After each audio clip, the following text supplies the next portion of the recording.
வனாந்தரத்துக்கு போகாத நீதிமான்களே கிடையாது. அது ஆபிரகாமாக இருக்கட்டும், அதுக்கப்புறம் ஈசாக்கு, யாக்கோபு, இஸ்ரவேலர்கள், கடைசியாக இயேசு கிறிஸ்து வரைக்கும், ஏன் பவுல் வரைக்கும் எல்லாம் வனாந்தரத்துக்கு போயிட்டாங்க. ஒருத்தர் கூட வனாந்தரத்தில் என்ன செய்யல, சாகவே இல்லை. ஒருத்தர் கூட சாகலை. கடைசி ஆவியானவர் உணர்த்தினார், நீதிமான்கள் மட்டும் இல்லை, துஷ்ட மனுஷனாகிய இஸ்மவேலை கூட நான் வனாந்தரத்தில் காப்பாற்றி இருக்கிறேன். அவனையே காப்பாற்றினா உன்னை காப்பாற்ற மாட்டேனா? நம்மளை கர்த்தர் காப்பாற்ற மாட்டாரா? யார் வேணாலும் என்ன வேணாலும் சொல்லிட்டு போட்டோம், என்ன வேணாலும் உருவாக்கட்டும், இதோடு உங்களுக்கு முடிஞ்சிருச்சுன்னு சொல்லட்டும், இதோடு உன்னை வேலையை விட்டு தூக்கிட்டோம். சிலர் சொல்லுவாங்க, ஒரு மனுஷனை சொன்னாங்க, கடையெல்லாம் அவனை நம்பினவங்களாம் ஏமாற்றிட்டாங்க, கடை க்ளோஸ் ஆயிடுச்சு, அதாவது பிஸ்னஸ் க்ளோஸ் ஆயிடுச்சு.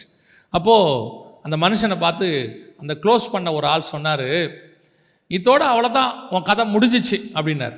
ஆனால் அந்த மனுஷன் கர்த்தரை அறிஞ்ச மனுஷன். அந்த மனுஷன் சொன்னால், கடை க்ளோஸ் ஆயிடுச்சுன்னு சொல்லுங்கள், நான் ஒத்துக்கிறேன், ஆனால் இதோட எல்லாம் முடிஞ்சிருச்சுன்னு மட்டும் சொல்லவே சொல்லாதீங்க.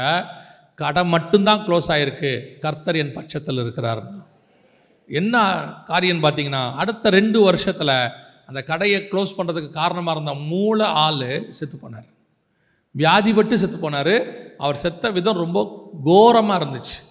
ஆனால் இந்த மனுஷனையோ கர்த்தர் ஆசீர்வதிச்சு, அதை விட பல மடங்கு கர்த்தர் ஆசீர்வதிச்சு உயர்த்தி மேலே கொண்டு உட்கார வச்சுட்டார். அல்லேலூயா. அவங்க என்ன வேணாலும் செய்யட்டும், என்ன தூக்குமாற வேணாலும் பண்ணட்டும், பண்ணி முடிக்கும் போது உங்களுக்கு மட்டும் ஒன்று தெரியணும், இதில் நான் சாக போகிறதே கிடையாது, இதில் அவன்தான் சாக போகிறான். எவன் உங்களுக்கு குழி வெட்டினானோ அந்த குழியில் அவனே விழுவான். எவன் தாவீது சாக வேண்டும் என்று விரட்டினானோ அவனே சாவான். தாவீது சாக மாட்டான், ராஜாவாக மாறுவான். காரியம் எப்படி முடிந்தது? மாறுதலாய் முடிந்தது.